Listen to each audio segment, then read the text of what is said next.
I am Maria Garcia de Fleury.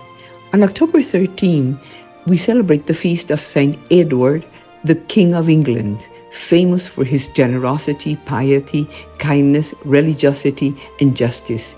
He did not die as a martyr, but his life proclaimed his faith. Edward was born in Islip, Oxford, around 1003. He was the son of the Saxon king Ethelred II, who held his throne by the sword, imposing heavy taxes on the people. He spent his childhood and youth at Ely Abbey, one of the most influential of the time. From childhood, he dedicated himself to practicing virtues contrary to the vices that he saw and knew. He had a thoughtful and silent character.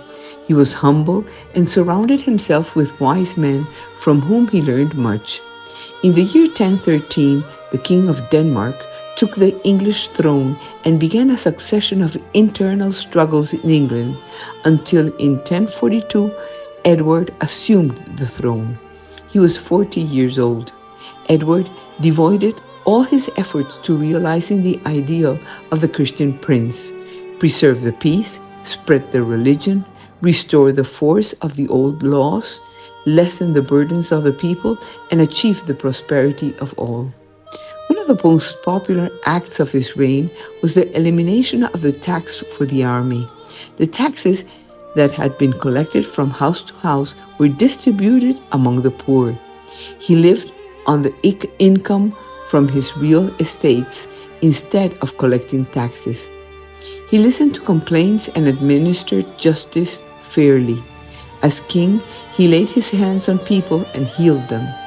Due to the impositions of those around him, Edward agreed to a political marriage with Edith, daughter of Count Godwin, provided that she accepted that he had a vow of chastity assumed since his youth, and he was not willing to break it, and she accepted. While living in Normandy, Edward had promised to make a pilgrimage to the tomb of St. Peter in Rome if he regained his kingdom.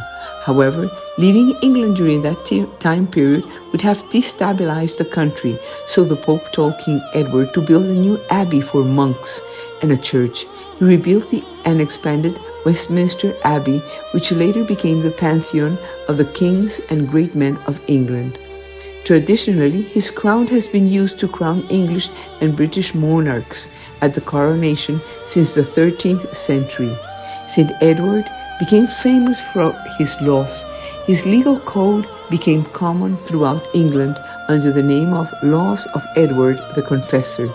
He tried to live in the most complete harmony with the legislative chambers, which he divided into two, the House of Lords and the House of Commons.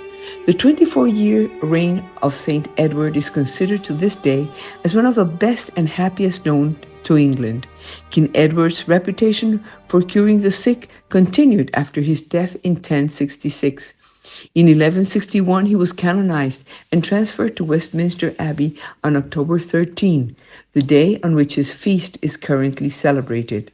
That place became the pilgrimage center for several centuries. St. Edward became the patron saint of England until 1415 for his just government in peace and prosperity, always seeking the good of his people, because he knew that with God we always win.